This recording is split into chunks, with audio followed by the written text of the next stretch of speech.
So, what are we going to do here as we come into our final hours together? There are a lot of things we could do. My goal, obviously, is to always have you leave with the strongest amount of your emotion geared in your body, because that's what's going to get you to go follow through. At the same time, I look at this program, and no matter how much we pour into it, no matter how much we put you in overwhelm, as you can only imagine, there's so many things that I know are available and needed for your businesses that aren't here. So trying to figure out, what do we put in here strategically? And so I'd like to roll the dice on something that may not be as emotionally exciting, but probably more valuable. And that is a planning process. And so you might have to, for this last part, really manage your own state a little bit. But I'd like to introduce you to what I call RPM, the rapid planning method. And RPM is an experience that when you master the thinking of RPM, you don't have to use the system itself even. You don't have to use a particular, mechanical system in terms of how you do this on your computer or calculator or on paper or whatever. But if you take on this thinking system, your entire planning process will transform, and so will you emotionally. And most people in life, when they're trying to plan something, when they're trying to put something together, like plan their day, we all learned yesterday that what controls our focus controls our life. Whatever we focus on, we feel, even if it's not true. Do you agree with me on this, yes or no? And everything's trying to get our focus all the time, right? Advertising's trying to get our focus. Your phone's ringing. In your pocket, it's buzzing. And that buzz is either your phone, or it's an email, or it's a text. There's this constant something trying to get control of our focus. But what you focus on determines your destiny in your life. So if you don't take control of it, somebody else will. And so the challenge is, even when we try to take control of our own focus, even we try and attempt to do this, usually there's so much distraction that it becomes very difficult to do it. And even if you did it in the traditional way, and you were going to go out tomorrow, and you're going to plan your day, or you're going to plan your week, you're going to go home. In order to plan it, you're going to have to come up with some answers for the week. And the question you're going to ask, if you don't know RPM, is what? What do I need to? Say it nice and loud. What do I need to? And that's a good question. It's much better than, why do I have to do this? It's much better than, what the hell do I do? A few modifiers around that language and you'll feel very different, won't you? So when you ask, what should I do? The answer you're going to get is usually based on whatever is most pressing on you at that moment. And what tends to press us is either something painful, right? Right now I got to do this, because if I don't do this, something's going to happen. Or something that we want, something pleasurable. Is that true? Or it could be our own sense of vision. But that's usually the last thing that we focus on. How many agree with me on this? Say aye. So let's say, for example, someone keeps coming to you and goes, I need this, and I need this, and I need this. And they do that in the form of your text. They do that in the form of a phone call. They do that in the form of an email. They do that in the form of walking up to you and go, hey, Tony, can I ask you a question? And right in that moment, they're coming to you and they're asking for the most valuable thing you have in life, your focus. Because out of your focus, you're going to put your attention, your energy, your intellect, your emotion, your thoughts, your lifeblood. And the way you invest focus is the way you invest thought, feeling, emotion, and life. And wherever you spend that focus is going to determine what you end up with in this life and what you're able to give in this life. So focus, bless you, is the single most important component you got to learn to take control of. And most of us are not very good at this. Primarily because the culture has conditioned us to respond to what we need to do. And when you're coming up here, Dr. Ruth here in front of me, and she goes, Tony, what I need to do right now is being dictated by the environment, not necessarily by what is most important for me or my mission or my direction or my life. Now, in a seminar, it's appropriate most of the time because this is what I'm here to do. But even in seminars, sometimes I have to say, can I get back to you in a moment? Because I have to do this because I'm also running this damn thing.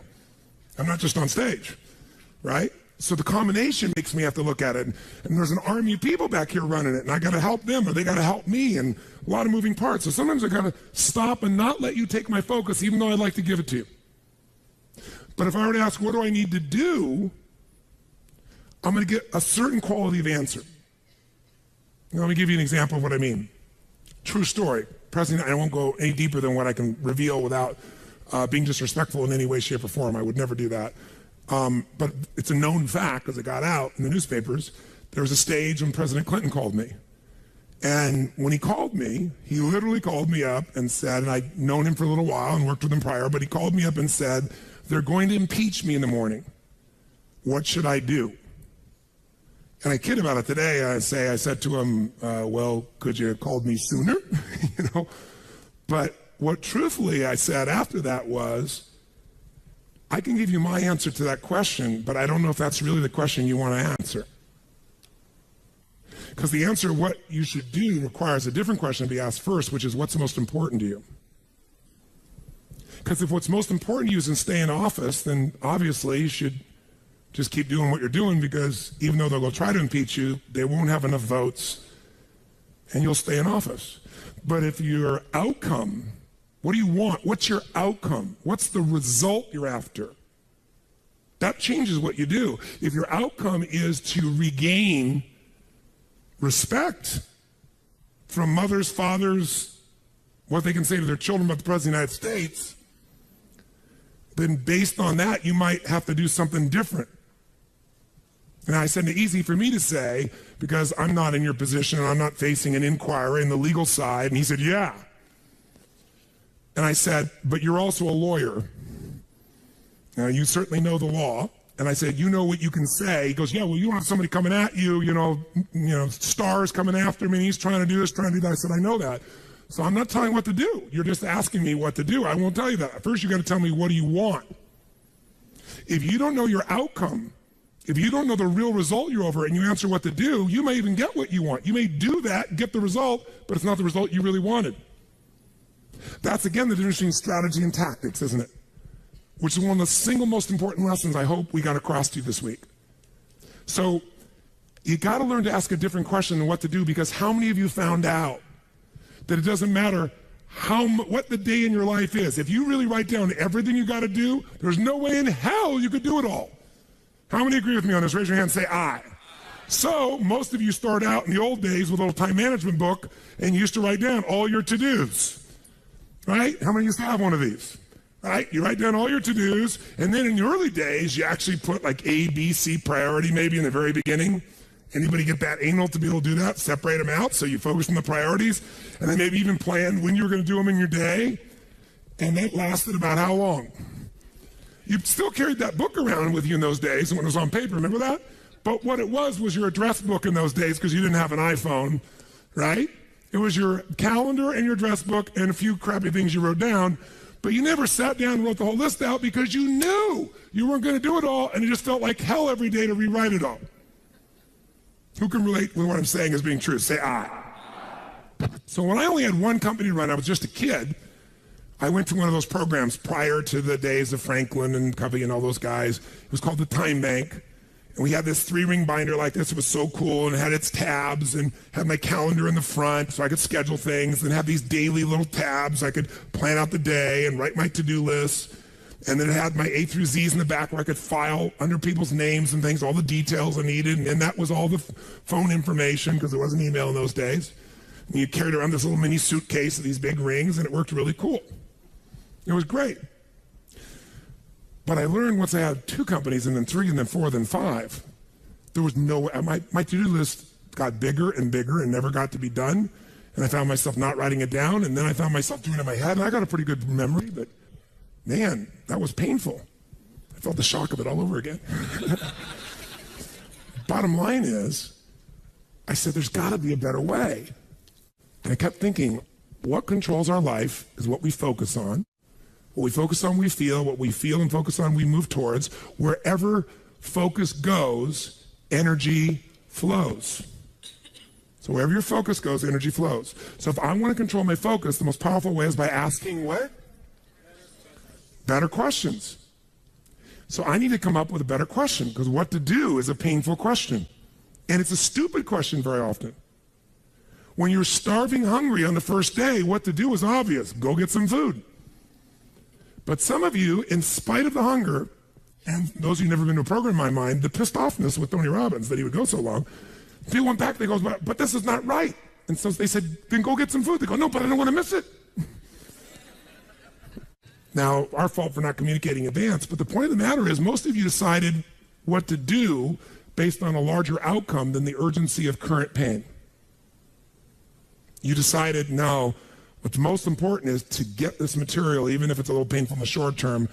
I can eat a little bit. I'm hungry, but I can survive. I am not in Africa. This is not the last meal that I've had for 6 weeks. There may be some body fat I could be burning in the next 2 hours while I'm learning. Who knows? You know, maybe. Maybe I'm not really dying. Maybe that's just the language I use, and the language I use is producing my emotion. People say they're starving. Really? Look in the mirror. Are you starving? No, I didn't say that to anybody because no one came up and said anything to me about it. That Tony. Oh, Tony, will you take a picture with me? Yes, of course, right?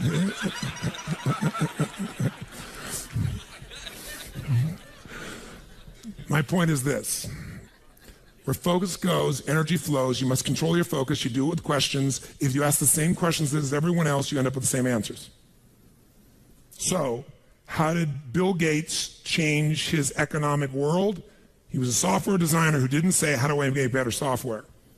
He asked, and caught everyone else to ask, how do we become the intelligence that controls all computers worldwide? How do we become the intelligence that controls all computers worldwide? Now, when that's your outcome, do you end up with a different to-do list than if your outcome is to build the best software? Yes or no? Yes. And that's why he's one of the richest men on earth. Change your question, change your life. When it comes to planning your life, I want to get you to learn to ask 3 questions now. And the first one is not, what am I going to do? And how many understand why now? Say I. The question you want to ask yourself is, what do I want? What's my outcome? What's my result? The word RPM, the first one, is to get you focused on the target. The target is not the activity. The activity can change. It's what's the result I'm after. If you know exactly what it is you really want, what you desire, what you're really after, clarity is power. The more clear you are and specifically what you want, the faster your brain can get you there. But if you're generally saying things like, what do I want? Well, I want more money. Fine, here's $1, get out of here. Did you achieve the outcome? Yeah, when you're that general, you think you're not getting your goal, you are. The way you language your goal, the way you think about it, you're receiving it. I want to feel a bit better. I want to lose some weight. Fine, you lost a pound, you're done. Because your brain's like a servo mechanism and a bomb and a missile. The old days, you shoot a missile and the target was going, and if you missed the trajectory, you missed it. Today, what happens when the missile's not on course? What happens? It locks on the heat signature, and what does it do? It moves and follows it. That's the way your brain is if it knows the outcome, if it knows the result. So RPM starts with, I got to know the result. This is a results planning system. The rapid planning method, but you can think of it as a results planning system. I need to know the result I'm after before I ever ask myself what to do. That takes more time, but it's worth it. Now, for time's sake, I'm not going to do this with you right now, but I'll tell you what I do when I've taught this to people and I've got a full weekend to do this in. Just to give you a picture. If I asked you right now to write out your name, your full name. Now, some of you abbreviate your signature, but write out your full name in cursive. Go and do that one time. Write your full name in cursive. I can't even use the word cursive. Is that really the word people still use? It means in handwriting, I guess, but in cursive. Just write it out full name, because you can do this later on. Full name. If you normally abbreviate, don't do that. You have to write out the full name. Now, if I had you get with a partner, and you can try this later if you want. I'm just going to tell you because I don't want to take the time because we have such limited time today. And I have your partner say to you with a stopwatch here, okay, ready? And I go, go. And you write it out. And you tell me when you're done. I go, stop. And I write down how long that was. So let's say you wrote out your signature and it took 5 seconds. And then I say, ready? Write it out. Ready? Go. You tell me when you're done. Stop. And I write down 5 seconds. I have to do that 10 times. You'll find in the beginning, you'll be, let's say, 6 seconds. I'm making it up. Everybody's signature is different. And you probably might get down to as little as 5 seconds. If you have like an iPhone, you could do it as a digital stopwatch. You could see the milliseconds. Then I say to you, I want you guys to write every other letter in cursive. In other words, you're going to write half as many letters. How long do you think it would take to do it? Half as much time? Most of you will take twice as much time in the beginning, and then eventually, what's interesting is, if I do it 10 times, and the last 2 or 3, and this makes no logical sense, and again, I don't want to take the time to have all of you do this 10 times, 10 times, 10 times, but you can go do it on your own, I'll just tell you the result. In most cases, even though you're doing half as many letters, you cut it by 2/3 of the time. There's something happens when you break an old pattern and you do it fresh. Your brain over the years has learned ways to move more rapidly since when you did your original signature, and you'll do it in 1/3 the amount of time. It'll take twice as much at first, and then it'll cost you 1/3 amount of time. Now let me tell you why I'm telling you this. The system I'm calling the rapid planning method, by the time I show it to you, you're gonna go, this takes more time than just making my to-do list. When will it take more time? When? Initially. But once you get it in your nervous system, it'll take you less time because your brain will be thinking in outcomes and not activities. And when you think in terms of outcomes and not activities, pretty soon some of the activities in your list you don't even need to do to get the outcome. You find a better way to get the outcome quicker. Now, how do you do that?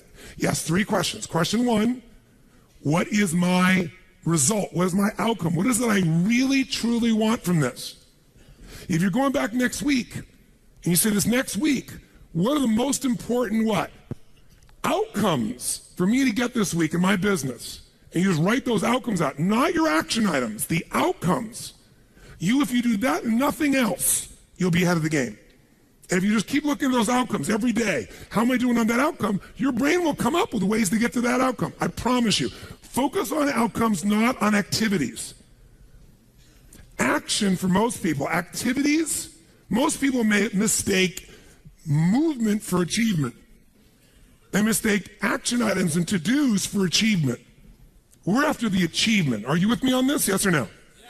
It's a different way of thinking, and I think all of you inherently have it, but if you make this ritualized, just like the things you've learned this week, they're all great, but if you don't systematize them, they'll work when you do them. But if you systematize them, right, and you see like Mr. Hallman here, where he goes in and just does it and makes sure it's being done again, or what you've seen Chet do, or what I do. You just do it over and over again, you don't miss it. Now the results are geometric. So I want to get you to systematize the thinking, whether you do it visually the way I'm going to show you or not. So, first question, what's the result I'm after? What's the ultimate result? What do I want out of this week, out of this thing, out of my business, out of my life, for my body? And you want to be as what as possible when you describe that outcome, that result. As what? As clear and specific as possible. Generalities will confuse you. So it might take you longer than just writing down call so-and-so to think, if I'm calling my son, I'm going to call Jarek, or I'm going to call my brother. This is what goes through my head before I call him, always. What's my outcome? Because I don't want to just call him. I want Jarek to feel loved by his dad. Or I'm thinking about what's my outcome. I've got to talk to him about this thing that's out there. I've got to make sure I get through to him on this because I want to guide him and move him in this direction. That's what I want to be as his father. I don't want to just chit-chat. I can do that too. If you think before every phone call, before every time you're planning your day, and you think before you have any meeting, what do you think the first thing I ask of anyone when we sit down in a meeting is? Okay, what are your outcomes? What are the outcomes for this meeting? First thing I want to know, because if I know the outcomes, guess what? A lot of meetings, they're done pretty quick. Because if I know the outcome, you don't have to go through all the activities to sell me on it. Just, that's your outcome? How do you want to do it? Sounds good to me. Rock. That's how you make a meeting productive. I know a meeting's productive not by the hours or time. Sometimes it takes longer to the outcome than you want, but I'm going to get the outcome. That's, by the way, what you see with me on stage. That's why my times vary, but it's based on an outcome. I'm going to get that outcome. I don't give a damn whether it's the right time or not. I want to do it in that time, but I must deliver the outcome. How many get that?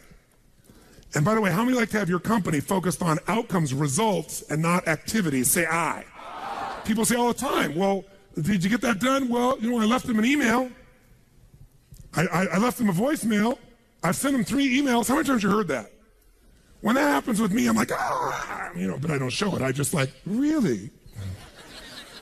Wow, that's fascinating. We'll explain about our culture. It's about getting the result. So I can help you if you can't figure another way to do it, but there may be 12 other things we might want to do. Maybe they don't have the answer. Maybe somebody else can give us the answer. The outcome was to get this information, not to leave an email or 12 or 3 voicemails. That will not do any of us any good. How many follow? Now, whether you get the outcome or not, whether you get that result, will be based, first, do you have clarity? And the second thing is, whether you got enough emotional juice to keep going after it when things don't work out. So the second part of RPM is the purpose. RPM, by the way, how many knows what it means when you increase the RPMs in a car? Anybody here? What does that do? It builds up what? Power, speed. Higher RPMs, you can explode through something, right? You can make something happen. So think of this metaphorically also, this rapid planning method, this result planning method. So it's rapid planning, it's a result planning. You want a results-focused, purpose-driven, massive action culture. That's what RPM stands for. It's how you build up power and you break through. But whether or not you get that result will be, are you clear and specific? But also, do you have enough juice when it doesn't work out? How many of you are going after an outcome in your day or in your week, and for whatever reason, you're not able to get it? The person doesn't respond, they're not there, the thing's not there, something interferes, somebody interrupts you. Who's had their plans interrupted? Raise your hand and say, I. So whether you keep doing it or not is, do you have enough emotional juice? See, guys, you all know out of this week, you got more than enough to take your business to a whole nother level. You got more ways. You can go home and be artists now. And some of it, went by so fast, but many of you get to the program, you'll watch enough times, you'll be there. Somebody's going to invite us in, we're going to be there and make sure you do it. So it's going to happen. But the art of it being followed through or not is going to come to you have the emotion to follow through, and that needs to be a part of your thinking also. So the next question I've always asked, besides the outcome, is why? Why is more important than how? Why are we doing this? What's the purpose? Purpose is more powerful than object. Purpose is more powerful than object. You say, I want $1 million. That's a great objective. I want $1 billion. Great objective. I want to feed 3,000 children in my community. That's a beautiful objective. It's even more specific. But even that objective, you might get excited about, so you realize what it takes to feed 3,000 kids, right?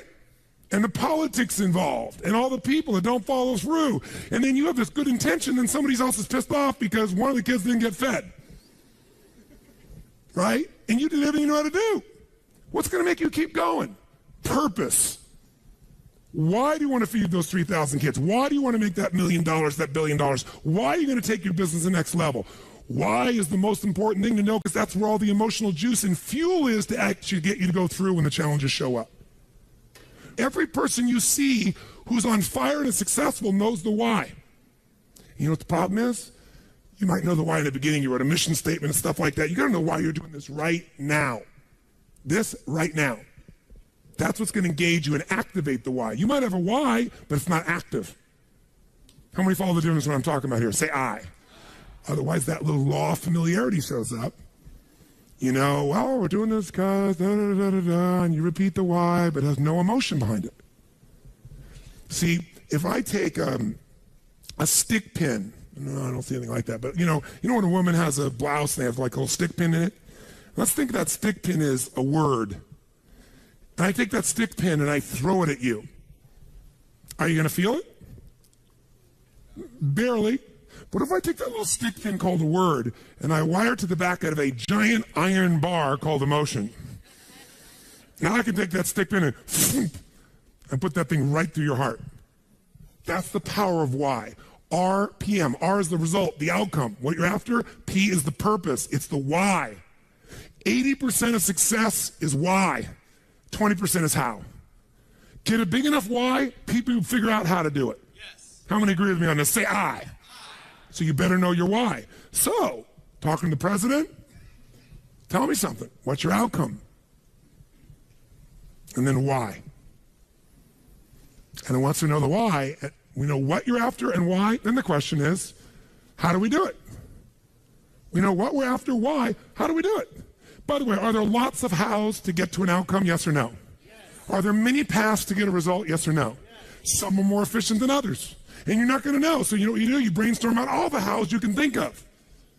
All the things you could possibly need to do to get that result. And then you narrow it down to the 20% that makes 80% of the difference.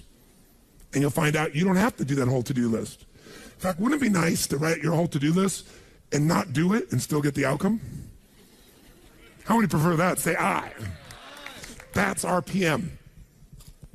I love it when I don't do my to-dos and I got the outcome. That's the coolest thing in the world. You might have done one or two of them, but it's then learning selectively which ones are going to create it. But the only way to do that is to brainstorm out the M, the massive action plan. If I know the result I'm after, I know what it is I want, what's the outcome, what's the result, what do I want specifically, clearly, and I know the why, and the why has got to move who? Who does the why have to matter to? Everybody around you. Well, if it's a why you're trying to get everybody to deal with, they got to have a why involved in it. But people do things for different reasons. People donate money for different reasons. Some of you donated money the other day here because you were moved by the experience. Some of you did it for connection. Some of you did it to contribute. Some of you felt guilty if you didn't do it because somebody else did beside you. Or you have a lot of money and you feel guilty about it because you didn't earn it. I'm not saying anybody in this room, but that's how some people are. They inherited it, so they feel guilty. Some people do things to get their name up on the wall. Some people today do it anonymously and then tell everyone. Isn't it true? Yeah, just confidentially. That was me. You know?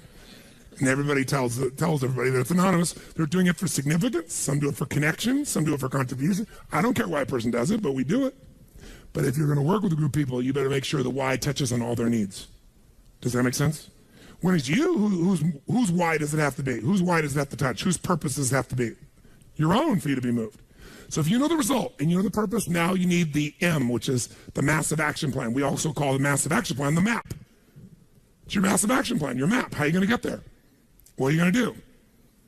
And by the way, when you're crystal clear on what you want and you know why you want it, you can make a big map. You can brainstorm a million ways to do it. Not all your houses are going to work. That's why you make a whole map. And then go back and gradually asterisk the ones that are the most important and go hit those. You might get the whole outcome in the first two action items and get rid of your whole rest of your list. This is RPM. This is how I operate. Now, if you never did this on paper and you just did this thinking process in your head, you'll get invaluable resources. If you learn to put this on paper, it'll be more powerful because then your brain isn't racing and you can see it. If you make it into a system that you personally use, your productivity will explode. If you teach your whole company to do this, your company will go to levels you can't even imagine because everyone will maximize their productivity. And it is different than any other system in its essence because it causes a different focus with a different level of emotion, greater creativity as a result of that, and then it shows you how to leverage it all. Does this make sense? Yes. So those three pieces, results planning, asking what question? What's the first question you're going to always ask? What do I really want? What's my outcome? What's the actual result I want from this day, from this week, from this conversation, from this meeting? Doesn't matter what it is. If that's all you ever do, you're already practicing RPM at a fundamental level. But if you want to juice it up, you ask the second question. What's the second question? Quick. Why do I want it? Why? What's juicy about this? What excites me about this? What do I really want about this? If I want to call this person, why am I calling them? And you know what? When you get a stronger why, the action items change because you're in a different what? Who knows? A different what? Make that same call without any clear outcome and any clear purpose, or the outcome is get back to him. That's my goal, get back to him. What's going to be the quality of the writing or the phone call or the vocal quality when you're getting back to somebody? Versus if you know, my outcome is to make sure they feel like I am so in their corner that I'm here to make sure their needs are completely met, more than they've ever met by any person they've ever spoken to on the phone before, and that I am here for them and they can count on me. Why? Because that's who the hell I am. Because when people deal with me, they have found someone like no other human being they've ever dealt with, and I am a source they can count on. That's why I don't have to go chase 8 million new clients. That's why they stay my client for 17 years and pay me $1 million a year to talk to them on the phone once every 10 days for 10 minutes and see them 3 times a year for an hour. And I get a piece of the upside, so sometimes I get a couple $1 million for that. Why would somebody pay you that kind of money? Because when my guy calls me, he gets delivery he can't get anywhere else on the face of the earth. So I pride myself in that. And by the way, that feels juicy to me. It meets my need for contribution, for my need for growth, my need for significance. I'm the best at what I do. My need for certainty, I deliver. As a variety, who the hell knows what's going to happen when I pick up this phone? It's different every time. Because the market's changed, something's going on. How many follow? Say I. It's a very different thing than how I'm getting back to my client, right?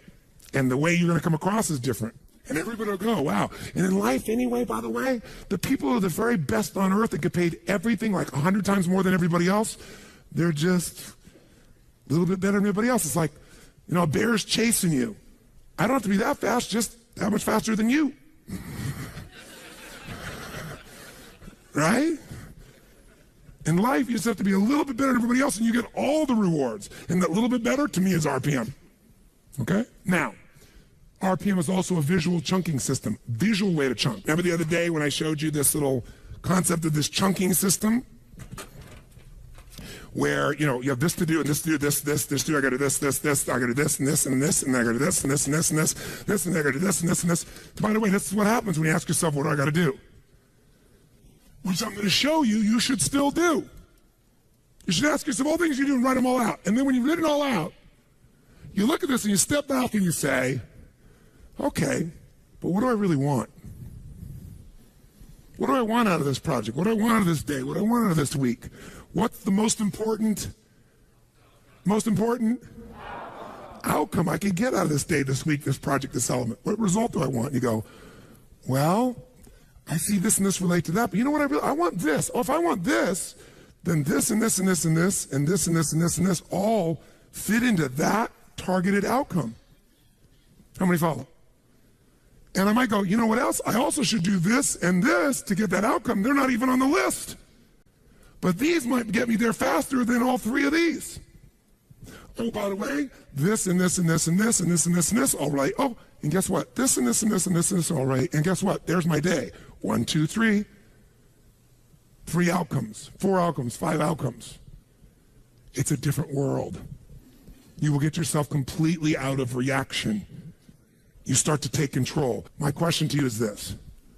How important do you think it would be for you to master a skill set like this, for you to have the quality of life you want, quality of business you want? What would 0 to 10, what would be the level of importance you'd give this, my friends? How big? 10.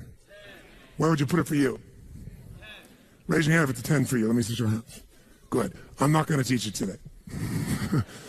But I'm going to teach you enough that you can take yourself to the next level. If you want to go deeper, you will. But I didn't want you to leave without the fundamentals of it, because just the fundamentals will help you to take what we've got here and take it home and go to work at it at a much more effective level. So, if someone gave you a test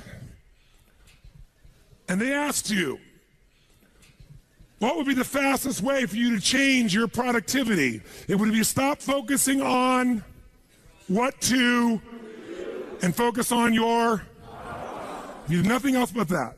What does RPM stand for? The Rapid Planning Method, also known as the Results Planning Method. It also stands for the 3 questions you're going to start to ask. What's the first question? It is not, what am I going to? The first question is, what is my?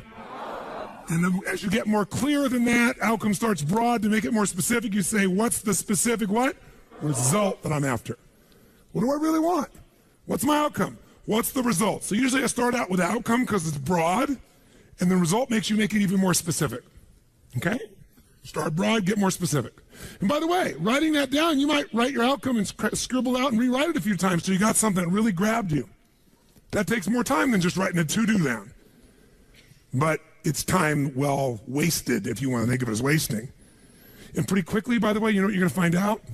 There aren't that many outcomes you're after in life. Lots of activities, not that outcomes, and pretty soon it'll be a shortcut.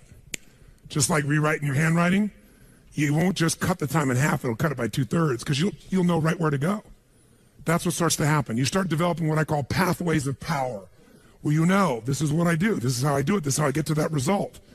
And most people have no clue how they get there. The second P stands for, the second question I ask myself is what? What's my purpose? Why am I doing this? And there are different emotions for each of us that drive us most. Some words will completely change your state. When you have that right word, for me it's impact, for example, or love, or contribution, or making a difference, or have fun. A couple things like that change the game for me overnight versus I have to. How many hate having to do things? Say I. You don't ever have to do anything if you get clear about your real purpose. And then the M stands for my massive action plan, also known as my map, which is what you would call a to-do list. But it's the to-do list to get this outcome through the state of this purpose. Make sense? RPM. If you do nothing else but learn to ask those questions, use them as an organizational tool, and you leave today with that alone, your life will change. Because you're going to change the sorting device of your own focus. That's the power of it. Now, you might wake up in the morning, if all you do is you don't do RPM, all you do is on. Here's on. Outcomes and necessities. You know your outcome and what's necessary to get it done? That's a shortcut. It's not as emotionally rich, though, by the way, when you leave out the purpose. You get the idea? It takes longer to think through and write out the purpose, but there's a different state you're in, as you just said, ma'am, when you're connected to the why. In fact, it'll change your to-do list. It'll change your map. It'll change what's necessary. That's why it takes a little more time to do initially, but after a while it won't. It'll just be in you. What's my outcome? What's my outcome? Okay, let's get crystal clear on the outcome. Okay, now that I got that, now, why? And you'll get good at the why. A couple key words. You'll start to know the words that always fire you up. And we're going to look at that in a moment, by the way. Because words change emotion. And change the emotion, you change what people actually do. Not what they write down they're going to do, what they actually do. You change the quality of how they do it. Because it changes their state. Make sense? So if you're going to master RPM, and you're not going to do that today, but if you want to, let me just kind of give you the overview. There's 7 principles of power. Just capture them if you want. First one we're going to come back to right now, but I'll start with it at the top. Believe it or not, above anything else is the power of language. Why is language so important in managing your life, your emotions, your results? Because we don't experience life. We experience the way we repackage life the minute we label it. See, if you have an experience and in your body, your nervous system is feeling this sense of discomfort, then think of it this way. There's these uncomfortable feelings coming through you. Think of it like a funnel. And all this noise, environmental stimulus is coming through you. And then you have certain words you use very often, 2 or 3 that you use. Kind of like you're taking all this juice in and you're going to have these cookie cutters. And the words you use most often are pissed off, frustrated, and annoyed. You're going to get a very different experience than if the person has the habit of being enraged, right, crazy, want to kill someone. Or someone else who goes, you know, that peeves me. They take that same stuff and goes, peeves me. Someone else goes, I want to kill someone. It has nothing to do with the actual experience. It's the words. I'll give you an example. Anybody here know who Ken Blanchard is? Wrote the 1 Minute Manager. So Ken's a dear friend of mine. I've known Ken for, 30 years. And if you haven't ever heard Ken speak, he's the real thing. He's such a sweet soul. And he takes complex things and makes them really simple. Ken is one of those universally happy guys. And one of the reasons he's happy is his language patterns. See, we all have habitual language patterns. We filter the word and we put the label of what it is on it. And the minute you label an experience, the experience becomes that in your body. So some people will say, well, if I said to you, you're mistaken about that, John. How do you feel if somebody says you're mistaken? What if I say, John, you're wrong? Who feels a little different now? What if I say, John, you're lying? Who here will get into real intense experience if somebody says you're lying, right? Because your integrity's there. Now, all you have is change one word and we can change your biochemistry, right? Well, we use words all the time with our experience just because it's the habit of what we use most often. My mother's passed away, bless her soul, but when she was alive, I told this story. She used to always be humiliated by everything. She'd call my house back the days before email, and I was, traveling like crazy, and there was a answering machine, the old style answering machine, and she'd leave a message. I'm humiliated that I have to leave a message for my son. What is he, President of the United States or something? And in the beginning, I get hooked, but then I noticed my mom was humiliated by everything. She was humiliated by the drugstore clerk. Because anytime she was uncomfortable, she called it humiliated. Till one day I explained to her what humiliated was, and we had this interesting conversation. And I got to see there were many other choices besides humiliated. You could be pissed off, frustrated, ignored, loved. But we get in the habits of attaching things. So Ken Blanchard, the reason I bring him up, Ken and I are good friends, and we were talking one time about how words affect people. And he goes, Tony, he said, I have this attitude of life. The worst, the worst a day can be is a great day for me. He said, if you're going to go golf or you're going to go fish, you can't get back from golfing pissed off, because the worst a day at golfing is going to be is a great day. And that's the label he has for everything. Great. So he went on with a group of people I know. Some of them are from the entertainment business, and some are some, very mucky bigwigs, and they're used to having things their way. And they went to Africa, and they went on a safari, and Ken went with them. And I'd been on the safari before, and it's a pretty intense safari and a beautiful safari. And the people running it know their stuff, first-class organization. But one particular person we'll leave unnamed, who's a very famous Hollywood producer, decides that he wants to take control of the show from the guy who runs it, who lives in Africa, and he knows what he's doing. And so he says, look, I want these roofs off. I don't want them just open up. I want them off. I want to be able to shoot the whole time. And he said, look, sir, he said, right now everything's fine, but if the truck were to break down, you want that roof on. We don't want to leave off the roof. The guy was so abusive, the man finally bent. So sure enough, Ken, all these guys are out there, they're taking pictures, and they're out in the middle of this crater, Ngorongoro crater. If you've ever been there, it's an unbelievable place. It's like every kind of animal you could imagine is there. And sure enough, as they start going later, the guy goes, let's stay a little longer. And he's very influential, and he pushes the guide, and they stay out longer than they would. Now they got to rush back before darkness, and they don't have the roof on, and you guessed it, the truck breaks down. They're in the middle of nowhere. No one's answering the radio. Lions and tigers and bears, oh my. Everything's going to creep in. And one guy's going, oh my God, we're going to die. Oh, it's your fault. He's screaming at the other guy, and the other guy's screaming at him. And I got the play-by-play from two other people that were there besides Ken. But they told me that in the midst of all these people freaking out, angry, and people scared and everything else, because you could actually see the animals coming, and they're taking out their rifles, and it's getting intense. And in the middle of stuff, Ken looks out and says, this is inconvenient. And he wasn't faking. That's the word he used for this experience. It's inconvenient. And that's the word he uses all the time for things other people are stressed out about. And as a result, that's all it is inconvenient to him. And sure enough, guess what? Finally, the radio worked. Within a half hour, a guy came out. They brought some other trucks. They got these guys out of there. They left the truck there. Everybody was fine. But the people are like, oh my God, you killed us. Other people, we're going to die, we're going to die, we're going to die. You son of a bitch. I mean, every language pattern you can imagine. Only one, inconvenience.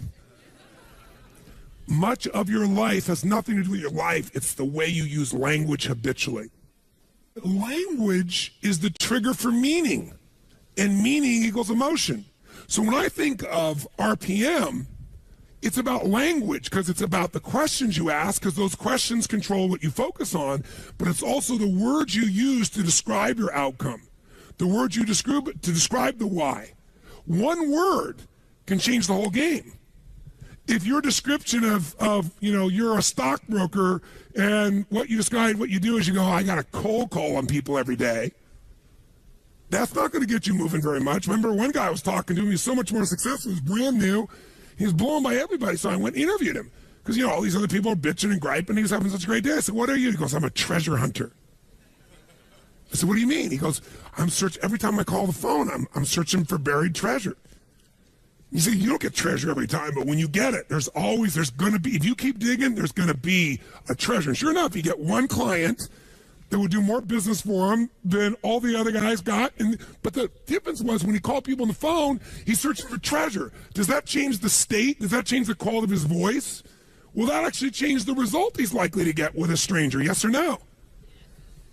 So ladies, you've got a ring that this man's about to give you or gives you, and somebody else sees it and they say, well, that's kind of nice. Versus that's magnificence. Versus what a rock. Would it change how you feel? Yes or no? A little or completely? I say to you, you come to me and say, Tony, I'm single. You meet thousands of people. I'm your friend. Help me out. Set me up, man. And so I say to you, okay, I know this really nice girl, this really nice guy. You got a state about it, don't you? What if I say, I know this woman, I know this man, I know this woman who is delicious. I didn't even say anything that makes any sense, but how many are in a different state already, right? It's like if I said during the break, we're going to have some really nutritious snacks.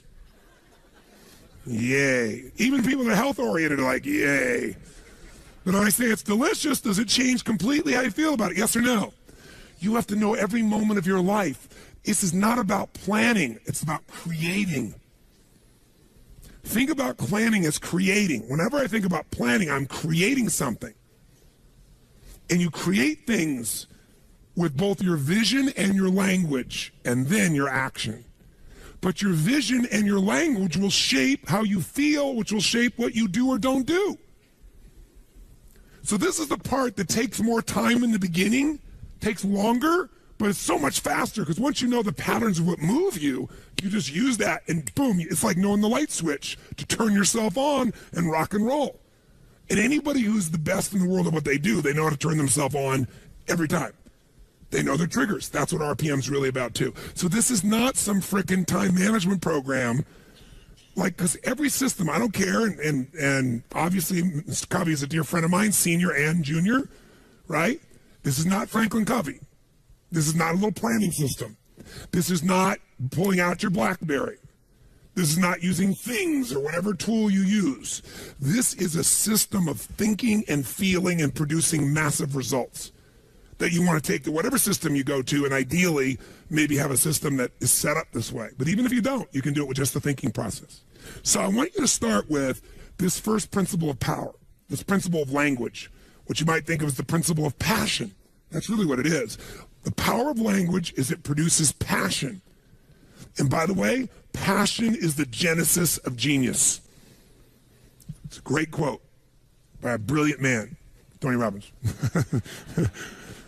No, I thought that sometime. I thought that's really true. I wrote it down. It's like passion is the genesis. You see some genius in anybody, it's because they're passionate. That's where genius flows. And passion is because it's about something more than yourself. It's about something larger. Now, let's do this for a moment. Let's have you write now, anywhere you want in your notes. I'm going to give you 1 minute, and I want you to write as fast as you can words that would increase your emotional intensity. Like for me, I'll give you some of mine. Mine are passion, mine are love, mine are make a difference, mine is transform, have an impact, right? Have fun. There's certain key words. There are roles in my life. You know, father of the clan, you know, mentor, leader, friend. Certain mentor, there's certain language patterns. When I think about myself as that person, I do things differently from that place, right?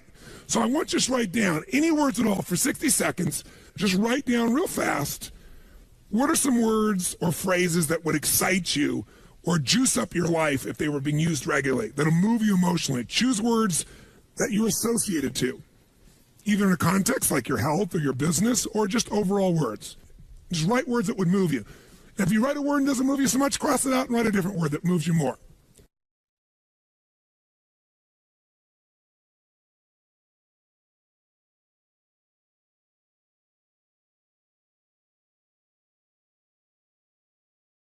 I'll warn you, a 5-cent word is often more powerful than a 50-cent word.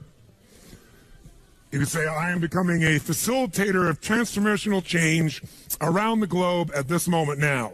Or you can write down, kick-ass, take names. Sometimes kick-ass, take names will move you more than facilitator of the human transformational experience. Write some phrases now that you might use when you think about things you want to achieve in your business. What do you want to do? And write them in words that are passionate, not just increase sales. What would you do? What would you put in front of that word, increase sales? If you're going to produce, crush it, transform the marketing department, take it to a new level. What are some phrases, words, that if you put them around outcomes that you have for your business, it would excite you to do it. Instead of having to do it, you get to do it.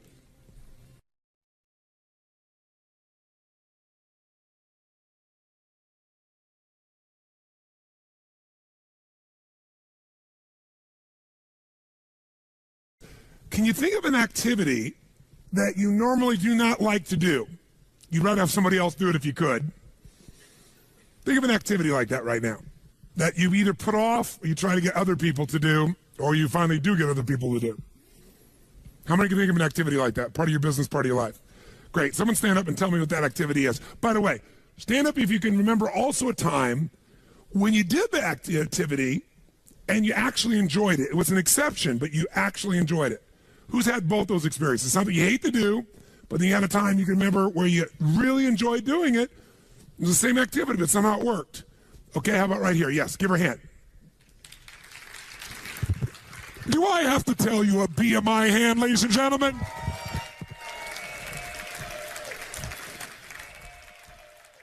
Tell us, what was the activity you don't normally like to do, you like to push off on others? Paperwork. Paperwork. Yeah. Now, the word paperwork alone, does that, when you guys hear that word, how many of you don't want to do it either? Raise your hand. So just the way she's languaging, by the way, she's not telling you the outcome, she's telling you the activity. Think of it this way. If someone told you the process of having a child, and all the processes you have to do to raise that child, and you were focused on what you had to do to raise the child versus the outcome, would you ever, or the purpose, would you ever do it, yes or no? If someone would have told you in advance all you would have to do in your business to make your business successful, and you were focused on all you had to do, the to-dos, versus the outcome of owning and growing your own business, would you ever have gotten into it, yes or no? So she's focused on the to-do, and she's languaged the to-do in a way that is incredibly moving. Okay, so paperwork. And so when you normally think about doing paperwork, how do you language that to yourself? What do you say to yourself? I hate doing it. It bogs me down. It doesn't add to my results, which is making sales. That's right. And notice, it doesn't add to my results, which is making sales. Great. So now, there was a time you actually enjoyed paperwork? Yes. Tell me about that time. When I was younger and I was just starting out in my career, and it gave me a way to process my day and order my thinking. So it gave me these chunks of accomplishments. Ah. And so when you talked about paperwork then, you didn't call it paperwork then, did you? No, I called it probably priorities.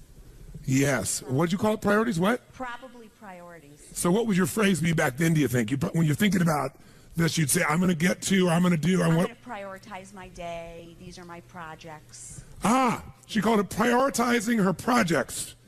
How many feel better about that than paper frickin' work?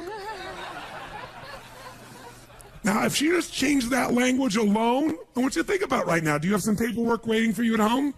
Yes, of course. Of course. Yeah. So what is that paperwork really going to accomplish if you get it done? Well, in some ways it moves things forward. I mean, if you don't do it, what's going to happen? Things aren't going to get scheduled. They're not going to make deadline. Clients are going to be unhappy. And what will that do to sales? That will drop them eventually. Or it'll make me run around trying to fix things. So is sales important to you? Absolutely. And are making people happy, your clients happy, important to you? Well, yeah, I mean, the sales are important because basically what I'm doing is helping people with their business. So that's... Yes, and how many people fail because they don't do their paperwork, do you think? Well, I mean, if you put it that way, that's not why they fail. I didn't put it that way. I just asked the question. Different question, yeah. How many saw that? Did I say people fail because they don't do their paperwork? No. If I said that, her brain would have said no. I just asked her an honest question.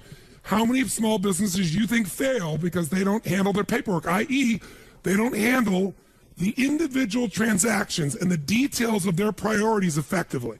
How many businesses do you think fail for that reason? How many do you think? I think definitely all of them can fail if they don't do that. And you teach these people what to do so they can succeed? Right. No. Isn't that what you do? Yes, yeah. But wait a minute, no.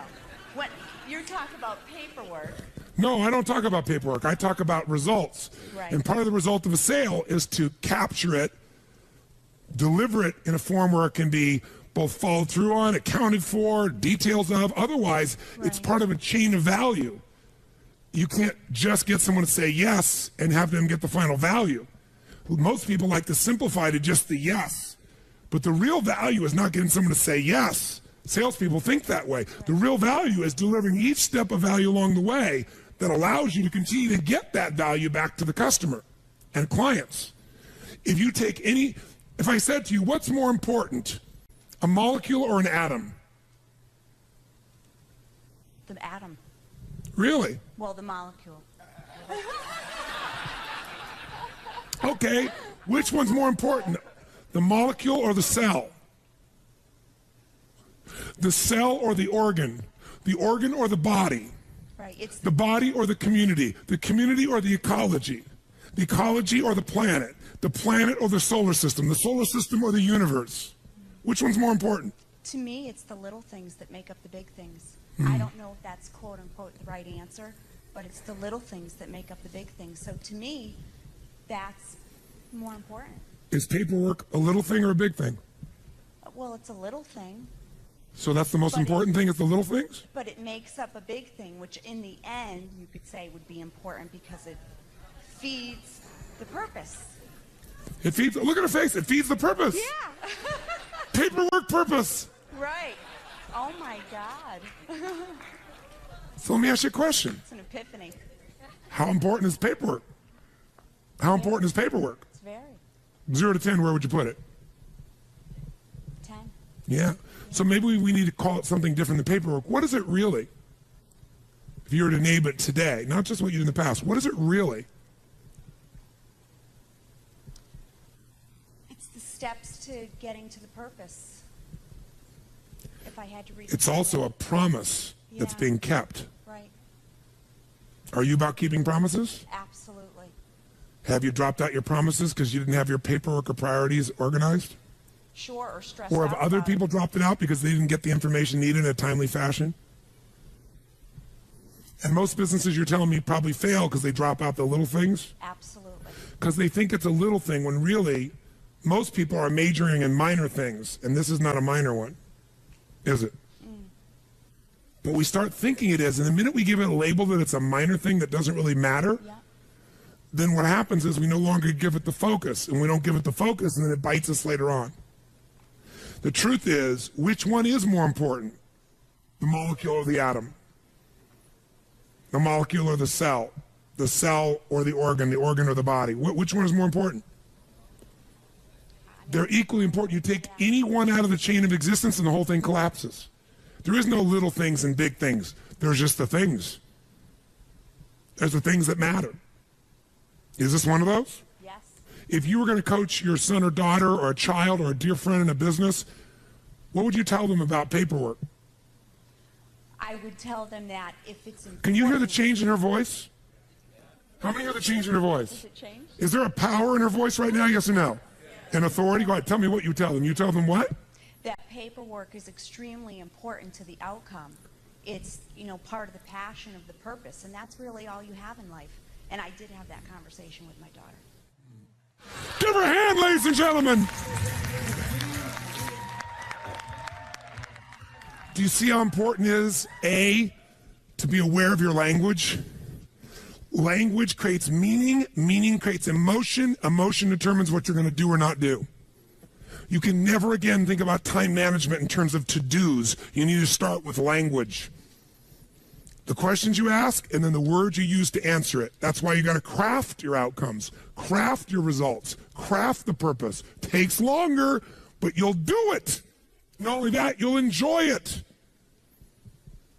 She says, I'm going to go home and crush that paperwork. That's the word I would use. She go back and she said, I'm going to be, and what if she created a role for herself? I am the queen of paper prioritization. I am the Madonna I'm the master of whatever. She comes up with some playful thing, and it can be silly and stupid, but it'll change completely how she thinks about it and she feels about it, and she'll go straight doing it. How many follow this? By the way, how was she influenced to remember the truth? By me lecturing her? Telling her? No, everything was asking her. Now, in addition, if you want to follow through, remember, if you link more of your needs, there are 6 needs. If you link 1 need to it, you got an interest. 2, you got a drive. You link 3 needs to it, you're going to do it. Now, she was linking feeling insignificant to paperwork. Significance is one of the most important things in her life. Right? She wants to significantly contribute. True? And it wasn't that significant to the contribution before, but all of a sudden, now she gets it is. It's part of the chain of life. It's part of the chain of keeping a promise.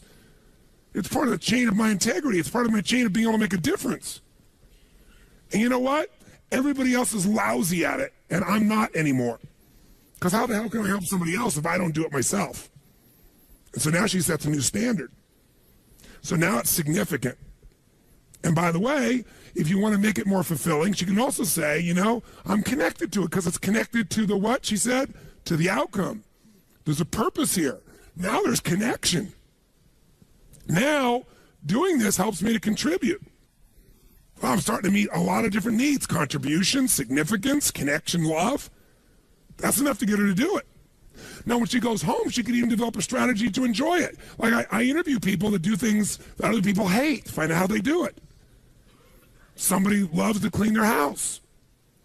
I say, great, well, let's look at these 6 human needs, because if you love it, it meets many of your needs, at least 3 or 4. On a 0 to 10, cleaning your house, how much certainty does it give you? And the lady says, 10. You say, why? She goes, because I know how to do it well, and I do it well every time. And I have control of it. Before your emails, as a way for you to get a sense of accomplishment, knocking a few off, doing something that's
They're waiting on me, haters think they gaining on me. Sitting in purple rain and folding origami. Oracles surround me, each one more astounding. Still handle my biz, just got a channel climb up to the level. The damage I really can make is a trip. Don't figure eight, ace. Are you coming back now? But it's way too late.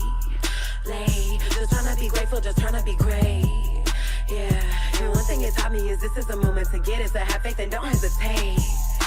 Where my bad girls at? Bad girls at? From the front to the back, front to the front, to the front, to the front, to the front. But it work right now, work right now. Put it work, let me see, put it work. Put it work, let me see, put it work. Work, work, work. Put it work.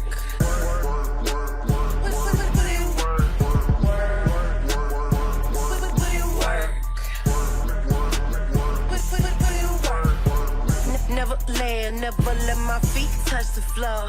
I just flow in my zone, you can't touch us though. Keep it moving, UFO, I just got to go. I can't touch the floor. Take that, break that with a bit. Meaningless. You used to, when you're stressed out, organize your desk. How many are old enough to remember that? Now you don't even have a desk. Your desk is your laptop, right? So you knock off emails and things to feel a sense of accomplishment, which is you're just being active. You're doing activity. You're not accomplishing anything. Nothing significant. You're doing movement, trying to make it feel like achievement because you feel uncertain about things, out of control. That's what you used to do with paperwork, so you could take it back. What else? I get variety, she says. Cleaning the house? She goes, yes, I have 5 children. You never know what you're going to find. 0 to 10, how much significance? 100. Why? She goes, when I'm walking around the house, she goes, I play tapes like yours. I do significant, important things. I have time to think through my life as I'm doing these things while I'm accomplishing something. Plus, she goes, most people have a dirty house, and mine isn't dirty. People come over, it's spotless. I feel proud. What else? Connection and love from cleaning the house? She goes, yes, because while I'm cleaning, I pray for my children. I'm ironing, I'm praying for them. 10. Growth from cleaning the house? Yes, because I'm listening to tapes, I'm thinking of the future, I'm creating my life. Contribution? Yes, to my kids, to my family, to myself. She meets all her needs. That's why she loves cleaning house. Somebody else uses language like, I'm not cleaning that frickin' stuff. It's a waste of my frickin' time. So it all depends on what needs you related to. How many follow? Change your words, change your perception, change your procedure. Some people say, I love paying bills. I'm going, you love paying bills. Yes, there's so many of them. And they're always changing. Really, variety. What else? She goes, well, I go, but I pay the bills in different rooms of the house. And I play different music in each room. And then she says it feels significant and she feels connected because she says, when I sign the checks, I think of the person and I send them love. And I think I want them to prosper. And then she goes, I know that comes back to me. It's just what you focus on. What you focus on is first controlled by the words you use. And that's controlled first by the questions you ask, whether you're aware of it or not. How many get the power of this principle, the power of language? Raise your hand. Say I. Let's put back on the stage then. Here's a couple other principles again. I won't walk you through them all in detail, but I'll give you a little step at a time here. So first principle is language. The power of language, which I think of as the principle of passion. Second power is the power of results focus. I'm not going to take any time on this because you got it now, don't you? You focus on the result. It's like taking the power of your mind and body and brain and putting it in laser power instead of having it scattered.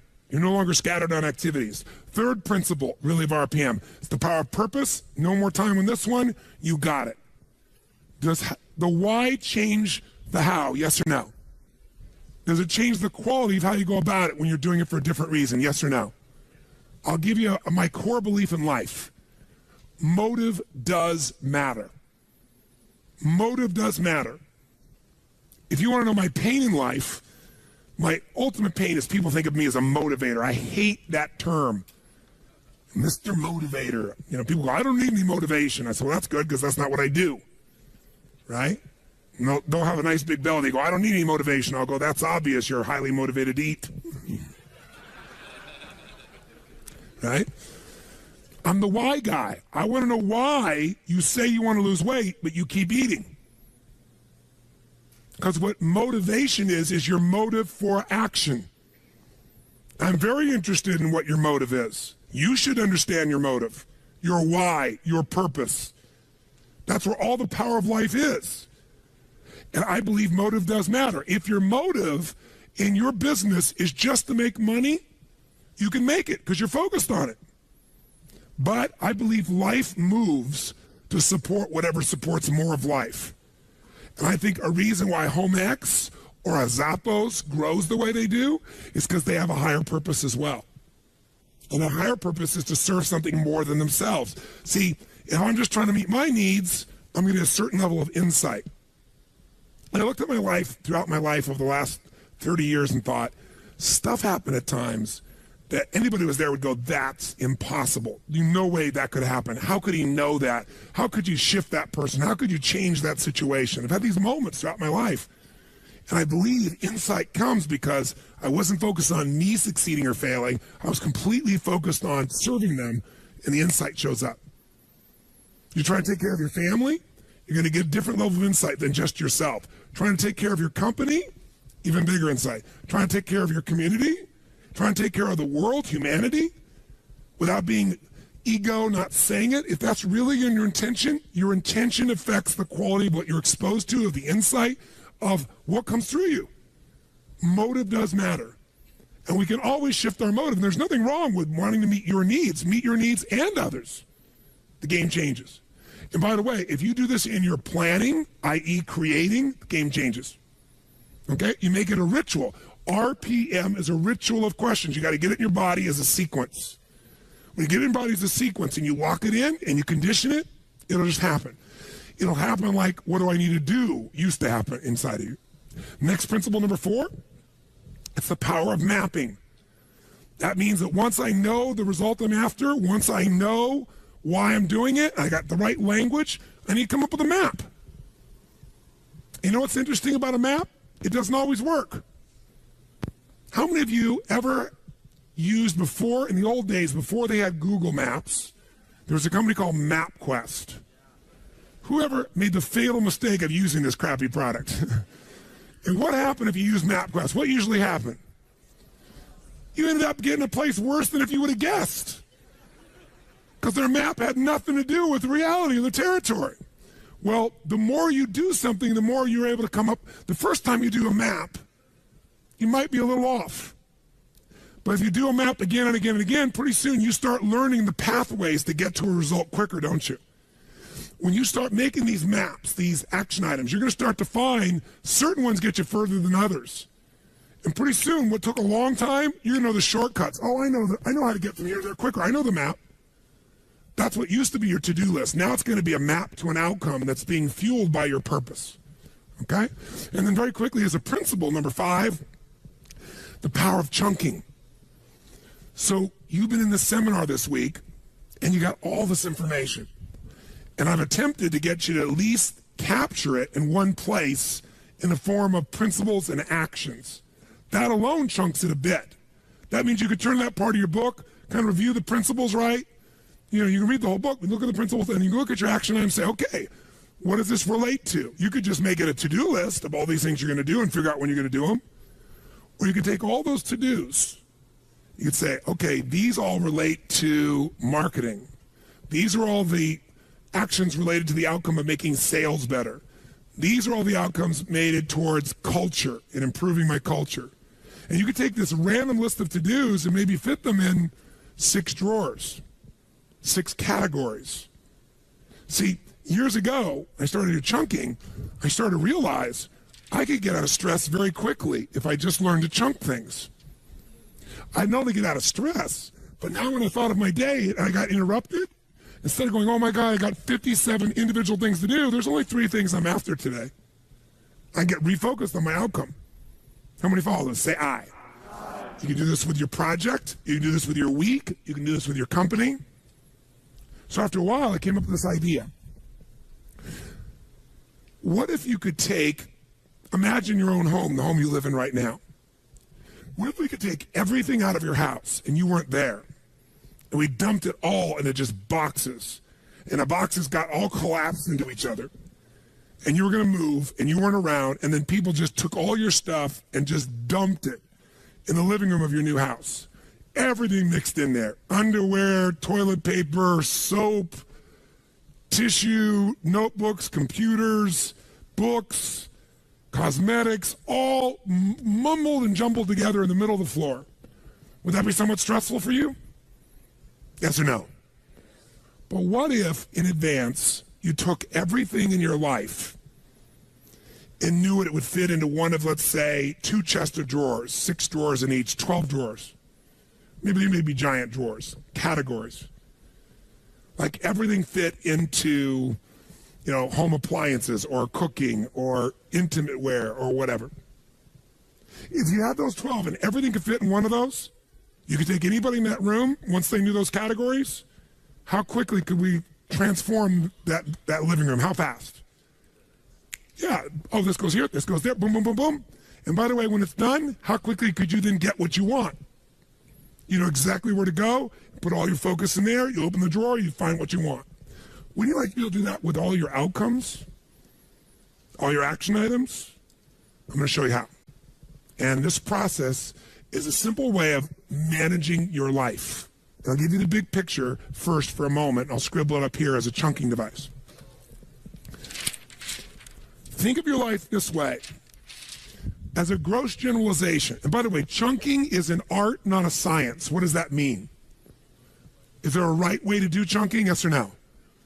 No, there's no right way to do it because it's art. What somebody else thinks is beautiful, you might think is ugly. Chunking is to meet whose needs?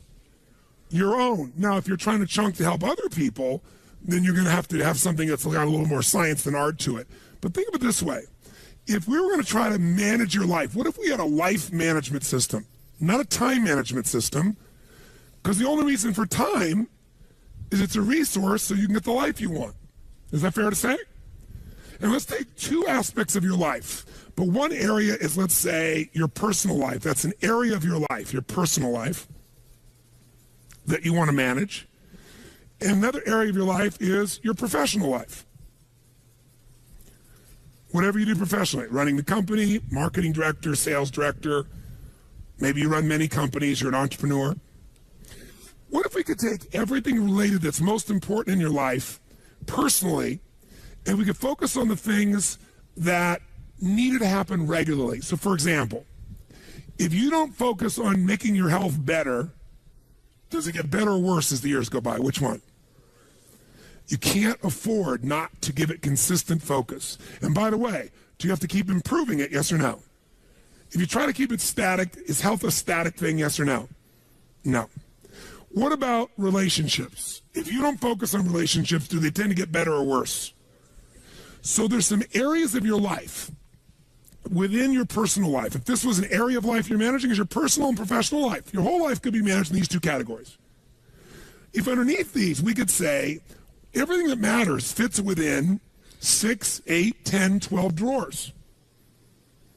They might be things, and I would call these categories of constant and never-ending improvement. For short, we call them categories of improvement. These are areas that you've got to constantly focus on once a week, once a month, some of them once a day. They're areas that never go away. Does that make sense? And so in your personal life, what would be some areas you got to constantly focus on? You might say, well, there's my health. There might be a drawer called family. There might be another one on finances. Does that make sense? And within those areas, you could have specific goals for this year, for this month, for this week. You might have certain musts that had to go in there. But you could put everything in there, and you could look at it once a week or once a month to make sure you're on target. Am I making sense? Yes or no? Will this help you to chunk your life a little bit? Yes or no? Because if your whole personal life could fit into 5, 6, 7, 8, 10, 12 max of these, you could chunk it, and you could keep track that I'm still making progress. Because most people make progress on what they focus on. So they focus on their business and their body deteriorates. Who can relate to this one? Raise your hand. Or they focus on their body and their relationships deteriorate. You're so damn into yourself you're not even here. Or they focus on their kids and their intimate relationship breaks down. But if you had a way to keep on target, you could still put more focus on some things than others, but you kept it balanced, your life would work better. What are some areas, categories within your business that you have to constantly focus on and improve? Someone tell me. What are some categories that never go away? Tell me. Marketing. That would be a drawer. What's another one? Sales. What's another one?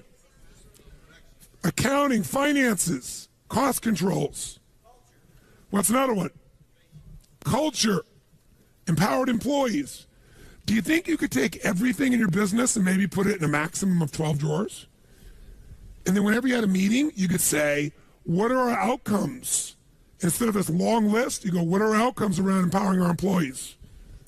What are the outcomes for this year, for this quarter, for this month, for this meeting related to sales? What are our outcomes for this meeting? To marketing. And guess what? Then you don't have this situation where you're doing great one part of the business, the other part bites you. See, if she doesn't do the paper...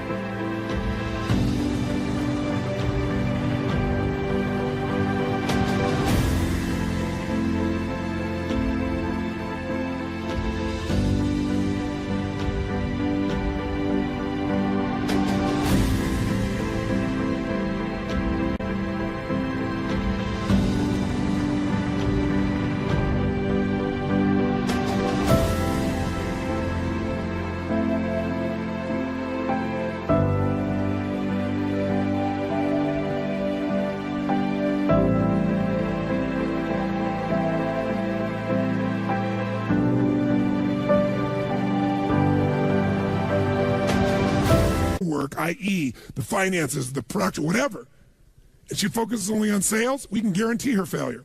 It's only a matter of time. And it's not because she doesn't care, it's because she doesn't have a system of chunking her life. She gets overwhelmed because she thinks of sales is all these things. More likely she makes paperwork all these things. I talk to people all the time. Somebody who doesn't work out regularly, doesn't exercise regularly, I'll say, how important do you think work? Oh, yeah. And you'll finally get them where they say, I'm going to work out. But I'll say, why haven't you worked out up until now? I know you're committed now, but up until now, I want, not excuses, I'm not making you wrong. Just tell me, when you think about working out, tell me how you think about it. And listen, this is what they'll say to me. Well, God, it's so much work. Really? Well, tell me what do you got to do to work out? So, well, me right now, I don't even have any running shoes. I don't have any gear. I don't have any clothes.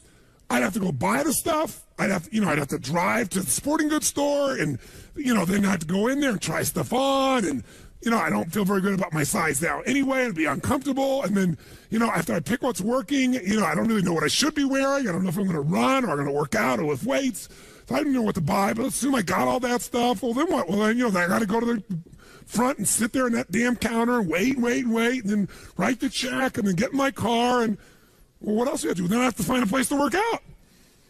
Okay, well, what does that mean? Well, I'd have to, go on the web and search for, clubs nearby, and then, then I have to drive to each of those individual clubs, and I'd have to go in and, kind of go through the tour they give you, and then sit through somebody trying to pitch me on buying 500 years of subscription to go there, and I don't like to be sold, and, well, let's say you bought one. Well, then they take a picture of you, and you look ugly, it looks worse than your driver's license, and then each time I go there, I have to go there, I have to drive there, I have to find a place to park, and then, I got to go in and show my badge, and then I got to go find the locker, and then I got to hang my stuff up, and it's going to drop, and, I put on my stuff, and then I got to go wait for the first machine. It's probably sweaty, so I have to probably walk it or wipe it off, and then I go to one machine, another machine, then I got to come back, and now I got to take off my sweaty clothes, and now I got to go take a shower and see parts of people's bodies I don't really want to see.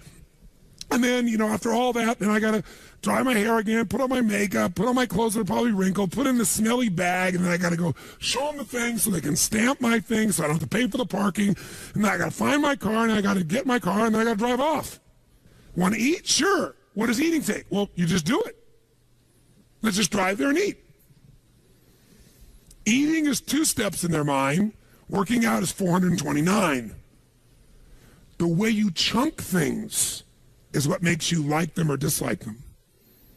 See, when I first wanted to drive that stick shift car, it was a lot of chunks.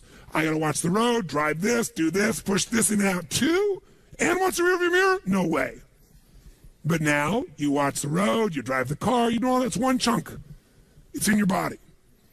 How many follow what I'm talking about here? Say I. So you can over-chunk something into too many items, or you can under-chunk it where it's overwhelming to try and do one big step. That's where the art comes as far as chunking is concerned. So in your life, you want to be able to come up with categories for your personal life, categories for your professional life. Does this make sense? So let's try something. Let's give you a quick little example. What I want you to do is, if you take a look here, I want you to, the middle of this circle is 0, and the outside edge is 10. 10 means where you want it to be. Whatever a 10 is for you, it's different for everyone. So 0 is you're not where you want to be. 10 is exactly where you'd like to be. So if you look on the screen, what I'm asking you to do is, let's say, for example, the physical area of your life. And I want you to go. Now, notice this person went up about 70% of the way. They're a 7 out of the 10. Their idea of a 10, of what they like to be physically, they're not. They're not a 0. They're about 7, and they draw a straight line across. Then we look at emotion and meaning. And we say, where do you live emotionally?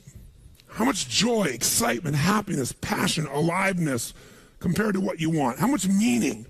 And this person went 0 to 10, they went, I'm about a 3. I'm about 30% there, or 2.5%, 25% there. Where are you compared to where you want to be? It's not somebody else's judgment. In your relationship, 0 to 100% of where you want to be would be 10. By the way, if you don't have a relationship, it would be 0. Just in case you need coaching on this. Okay? And then if we go time, where are you in the mastery of your time? Where time serves you versus you serve time. And this person says, I'm about 7 out of 10 that. How about your career? How's that going 0 to 10? This person goes, I'm an 8 on that. Draw a straight line across. Where are your finances? I'm doing damn good there. I'm at a 9 on my finances. And where are you in your sense of celebration of life? Life is a celebration. You feel a great sense of contribution. They said, no, I'm pretty stressed. I'd have to say, honestly, I'm at about a 3 there or 2 there. Do yours real fast. Just draw a straight line across where you are. Center is 0, out is 10. 0 is not at all, 10 is exactly where you want to be. Just real fast. You got 30 seconds.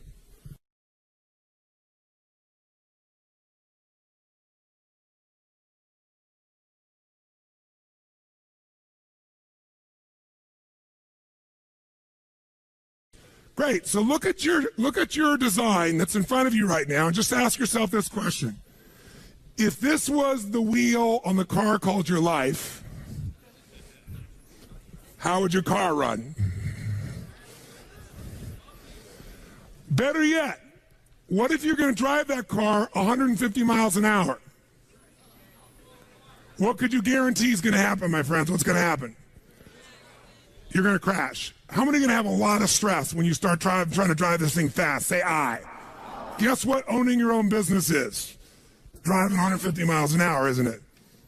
So what used to be okay when you work for somebody else, that is kind of bumpy and stressful, when all the responsibility ultimately is yours, and it's out of balance, it's pure pain. How many can relate to this in some way? Say I.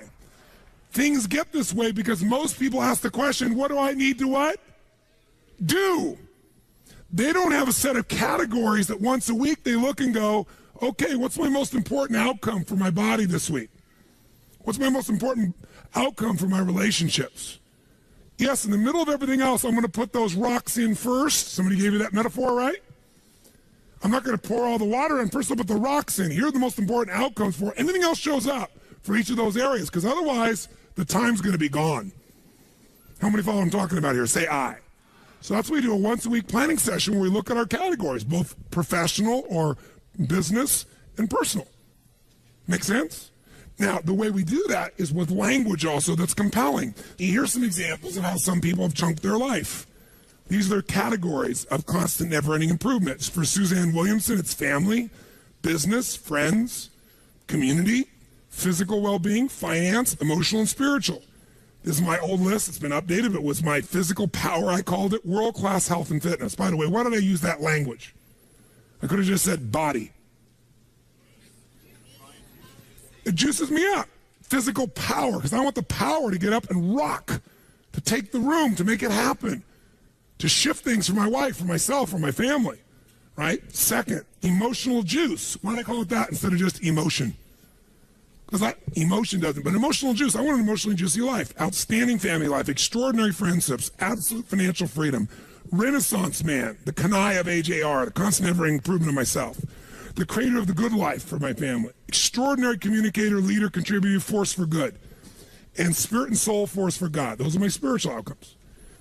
Gene Carter has emotional fitness, family, heart, and soul, physical prowess, forever friendships, home sweet home, gracious giver, health wizard, spiritual soul.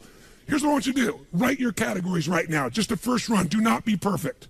If you had to take your personal life and chunk it into 5, 6, 7, 8, 9, 10, probably 12 most categories that everything in your life fits in, that you look at on a regular basis, write them down, but then put the words in front of them, rewrite them so they're compelling. I'm going to give you literally 8 minutes to write as fast as you can.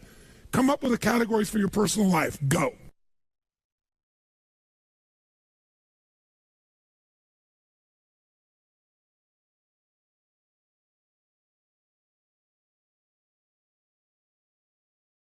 How many think it would be valuable once a week or at least once every 10 days, 3 times a month, sit down and lay out a plan for that week or 10 days where you put the big rocks in first, looking at these categories, making sure you didn't miss the stuff that matters most to you. How many would agree with this? Say I. Would you have to write down every action item, yes or no? What would you write? Your most important outcomes and why. Make sense? Now, so quickly, let's take it a step further. Let's look at the next category of professional, and I'll give you another wheel of professional just as an example. This isn't the wheel, because it's different for everybody. And let's put it up on the screen, and this is just a sample. This is not the business, this would be you. So this person says they run a department for a company. So one category they're measuring, am I empowering my teammates my personal team and our teammates in the company as a whole. They have some outcomes around creating extraordinary identity and relationships. Are we creating the relationships we need with customers? This person runs the sales department. Am I delivering my core must results? This person wants to measure that regularly. They say, all my life is really about empowering my team, making sure we have extraordinary relationships, making sure the core musts I promise I deliver. I got to keep focused on that every week, every month.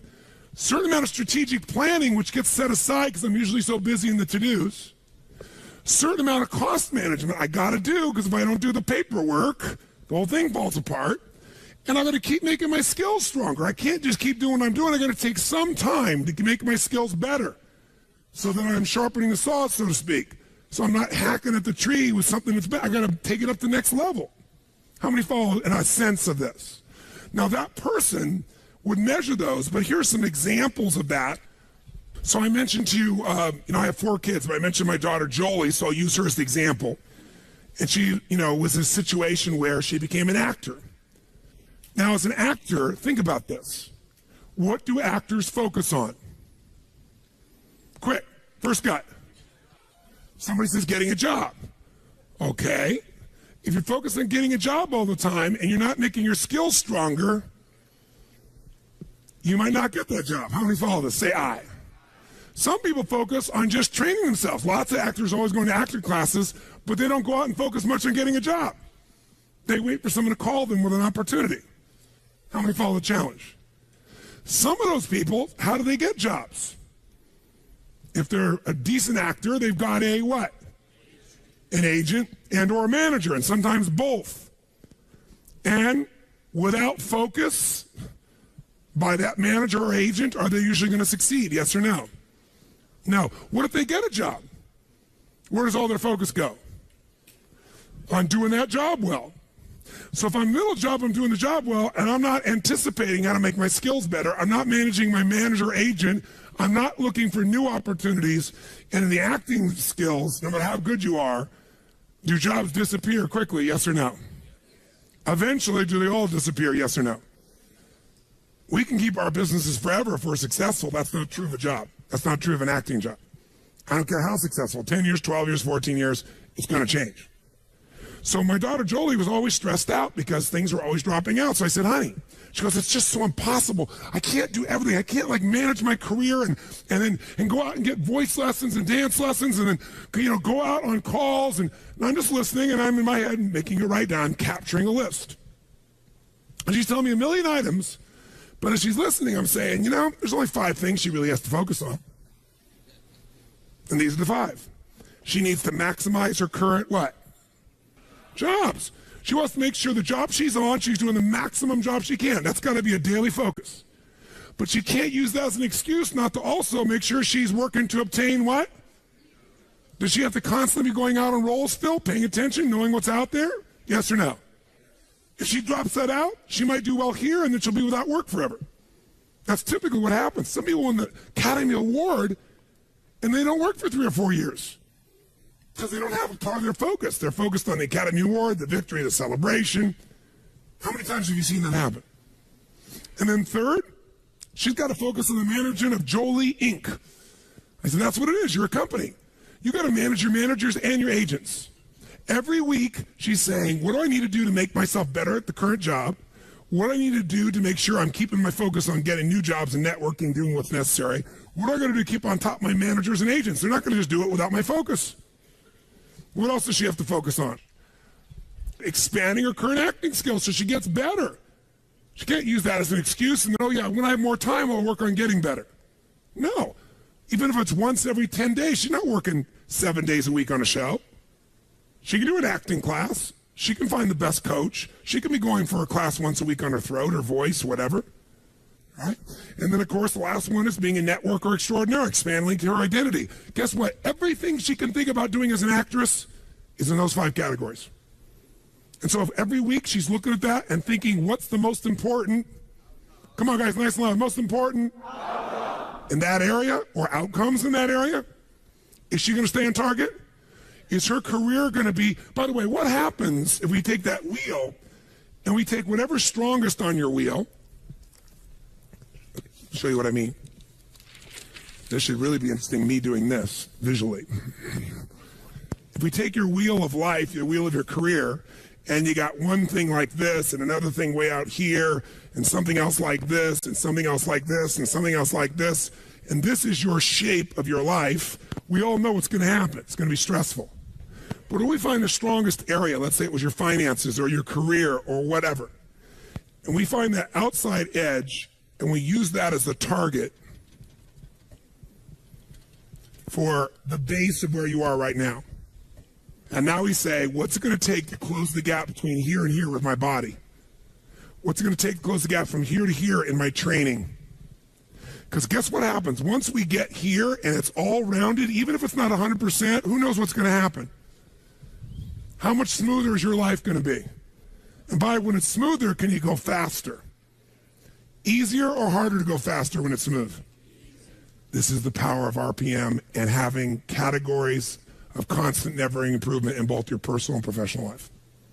Because, by the way, sometimes you're doing really well in all the categories in your business, and then you have a divorce, which kind of interrupts it just a smidge. Who knows what I'm talking about here, right? Or not a divorce, you got a problem in your family. Somebody's not feeling loved, not feeling appreciated, whatever the case may be.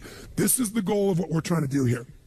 So you can create categories within your professional life, but the one I want to get for you is let's do one together that I think will be helpful for you to chunk all we've done this week. Let's look at a business. Let's look at some categories that you're pretty familiar with. And the reason you're familiar with them is this whole course has been focused on them. What's one area of your business, if we go starting at, kind of 1 o'clock, that you've got to constantly focus on, my friends? What's an area? Mastering what? Come on, nice and loud. What's another area? Next. What's another area? And how important is time? And notice we said time and what management? That's what this is. This is the part of the training on results. Results management. What else? Cost management. What else? Innovation and constant every improvement of products and services. What else? The legal systems, technical systems. What else? Culture. What else? Now, they could come up with their categories, but you could probably fit 99% of your business in those 8 categories, couldn't you? By the way, you could fit almost everything we've taught you and every action item you have within one of those categories. So instead of this big-ass list you have at the back of your book, maybe it's time to chunk it so it's not so overwhelming. And by the way, once you chunked it, some of it you could hand to somebody else and go, these are your outcomes. Help me clarify them. Here's why they're important. Go figure out how to do it. And by the way, when people know the outcome who are competent and they know why, do you need to tell them how? No. In fact, they may have come up with a better how than you would. How many follow this process? Say I. So here's what I want you to do. Let's do with where you are right now.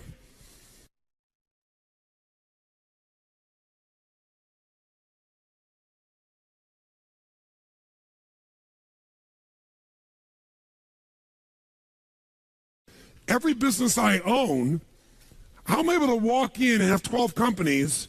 I've got companies that are doing $150 million in business with 1,200 employees. I've got businesses that are brand new startup-oriented businesses. I got businesses in the hospitality side, meaning a hotel. I've got businesses in nutraceuticals. I've got practice management companies for doctors.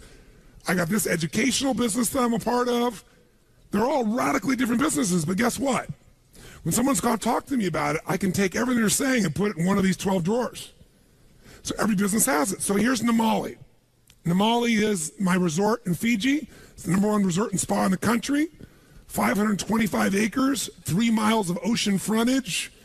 And I got everybody from, you name it, Anthony Hopkins, Quincy Jones, you name the celebrity artist, musician. We're the top place in the country to go, right? Built the thing from scratch. How do we make it better and better and better and win all the awards? Because we've got categories of constant, never-ending improvement, and we're focusing on how to improve it always, the X factor in each category. So what do we got? Effective business and financial plans so we can run the company effectively. Securing all of our event revenue, because in the travel business, there's a certain way you have to secure the revenue. Managing and mastering our what? Maximizing and improving our what? Marketing and sales systems. What else do we want to do? What's our language for this? Keep customer promise and create what? and mobilize them. The reason we got all these titles and all these awards is because customers come out of their minds since greatest vacation in their life.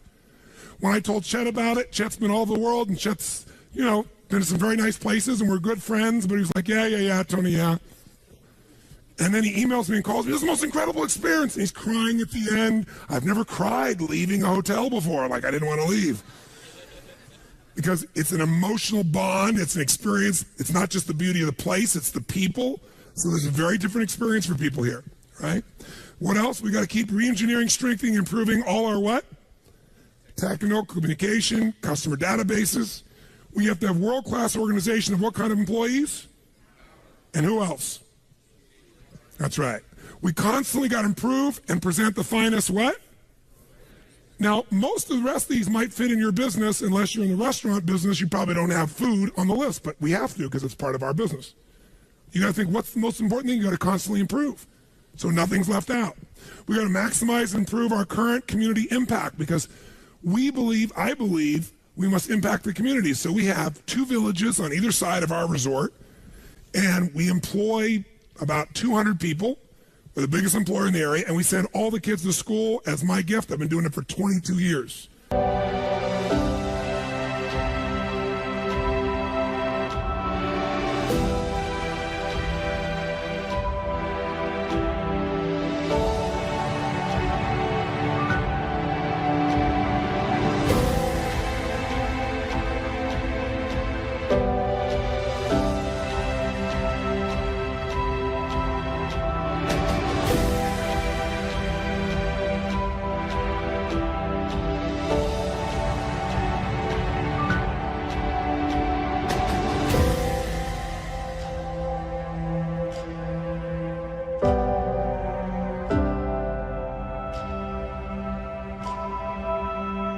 So guess what? When all hell's breaking loose, thank you. Thank you very much. I appreciate the acknowledgement, but I'm saying it to you because when all hell breaks loose, guess what?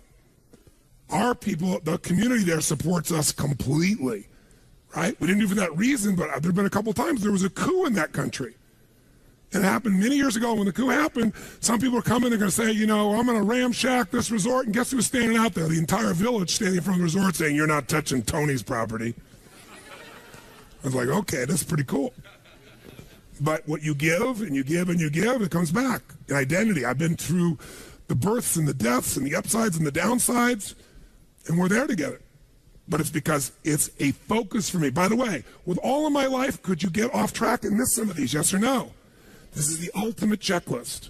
Notice it's not what to do, it's the category, what must always be improved, and now you think of what the outcomes are. And you measure them, annually, quarterly, etc. And then finally, create effective plans for capital improvements because a resort's got to constantly be improved, right, physically. So there are several examples here and you can look at later. Here's what I want you to do, real fast.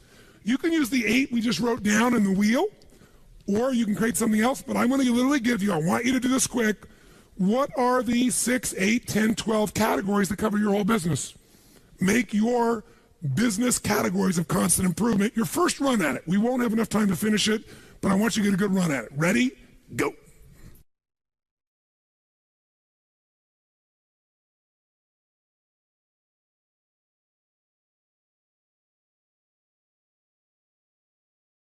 How many got a decent outline already of the categories of your business? Let me see some hands. Fantastic. How many have added some language that makes it a bit more compelling for you? Great. That's what you'll finish. Ideally, here's what I would do before I got home, when I'm on the plane, whenever. I'd upgrade my personal list and I'd set some goals in each category. Just a few things. Simple things. I have my categories for my business or my profession. I do the same thing. Sometimes the outcome you want takes a long time. It's not 1 week, 2 weeks. It's a project. So a woman comes to me and she's stressed out of her mind. Her name's Nisi and she's got her wedding coming up. Now, have you ever seen a bride who doesn't have a wedding planner or even one that does? They're very often very stressed. So she comes to me and goes, I'm so stressed out about my wedding, and the reason is, I'm doing all these things and really want to conserve the money, so I've got a wedding planner, but I can't use them in a limited way. I said, I understand. She goes, but also it's my husband-to-be's 50th birthday coming up, and I want to do a surprise birthday party. So while she's trying to plan her wedding, she's also trying to plan a surprise 50th birthday party. Now, how many action items do you think could show up when you start making a to-do list on those two things? In the middle of all your life, and she wants it to be absolutely what? What? And by the way, perfect will make you really stressed out on top of it. And all the language she's using, I'm so stressed out, I'm freaked out, I'm stressed out, I'm freaked out, I don't know what to do, I don't know what to do. Keep saying that over and over again. I said, first, let's watch the language. Not the F word, I'm happy with that. I just mean the words that you use are putting you in a lousy state. If it puts you in a good state, I'm fine with it. Some people use words that other people will be upset about, they excite you. So let's take a look at this. Let's first step to getting a plan is called capture. Take all the stuff in your head and write it down. It's really like making a to-do list. That's still the first step.